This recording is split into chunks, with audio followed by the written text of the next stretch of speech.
what is the first thing that an artist should be putting in place, when they're getting into this world? Finance. Honestly, it's all because eventually, as you really, the sooner you start understanding your money and your cash flow, like getting a good accountant that even the smallest band, understanding for Canadian acts, it's like, get an HST number. How does HST work? Sure. What can I write off? What can I can't? In my little personal business, what about court? Because that's the little microcosm of your business. You don't have to learn to read a balance sheet or anything, but you just need to know how to balance your checkbook. Yeah. And, have a relationship with an accountant. Lots of people, like, I used to get it all the time, and the word's out now that I'm hard to find now. Because I just don't have the bandwidth for, I have some good young lawyers that do some stuff for me if I, see, but I really only work for people I know. The joke amongst my friends is that I'm the snow leopard. They're like, we know you, everyone knows you exist, but no one can find you. I don't have an office anymore. I don't keep any law firm. I don't have any affiliations. No one can find you. They sort of see your tracks in the snow. Yeah. But there's no one gets a picture. No, this was uncomfortable this weekend for me. It's like no one has any pictures of me. Walking around, everyone's like, who is this guy? Everyone knew my name, but they didn't know what I looked like. When I texted you, I thought it was 50-50 chance I'm going to hear back from you. So it worked out. I got him in front of some cameras, so that's nice. Yeah.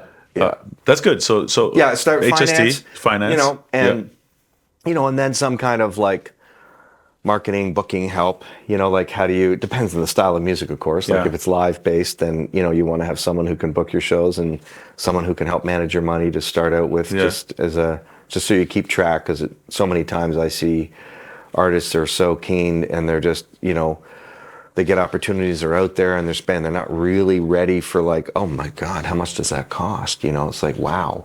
And then they find themselves sort of piling on the debt and, or they have a budget to make a record.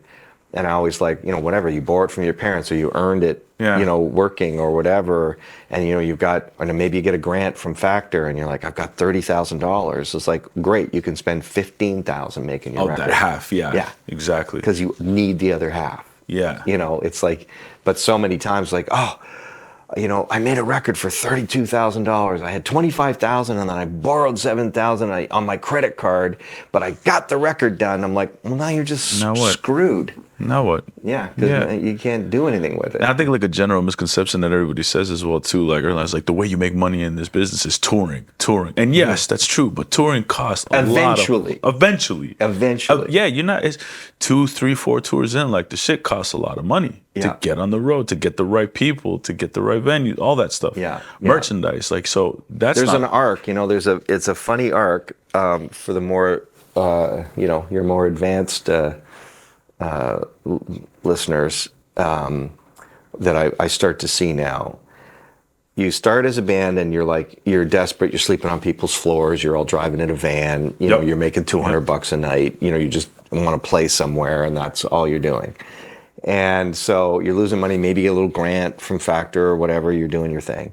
And then it takes hold, then all of a sudden you're playing to 400 or 500 people, say 1,000 people, you have a record that goes out and does okay, people know who you are, you're getting good streaming numbers, you're on some playlists, and so now you're starting to play real rooms, right?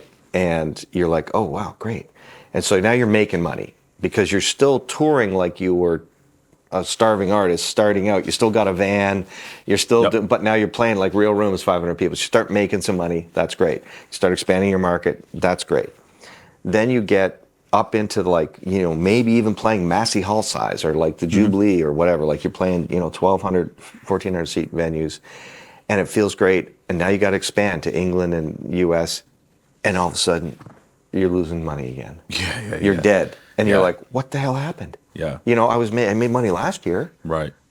Alan Doyle from Great Big Sea was on my Star Maker board, and we had to go to a Senate hearing from Heritage. And I remember him saying this, and it really stuck with me, even though I was Alan's lawyer. I've known him since he started with Great Big Sea. But he's like, we thought we were doing great until we had to go to America. And then just the shit hits the fan, you know. Yep. You're trying to bomb around America or go to the UK. Like, don't think, his message to the, heritage community we're talking about funding is like, don't think that just because you get these Canadian success stories, well, who cares? Yeah. If you can't get out of Canada, and when you get out of Canada, you're starting from scratch. It's starting all over again. And again, it's tempting to, and some managers, this is where the artist-manager conflict comes in. Some managers, you're doing a good job. You think you're doing a good job. You're doing the right thing. By expanding your artist horizon, you think you're doing the right thing. That's your job. Mm-hmm. But the manager's bias is work the shit out of the artist, because you don't have to get on the bus. You don't have to be in the van. You don't have to go to these gigs and not eat a vegetable for 5 days. Even though some managers, of course, and I used to go on the road with Sloan and the Rampkins in the old days, you do it so but you're not with them all the time. Nobody even wants you there all the time, you know. But you push them too hard. Yeah.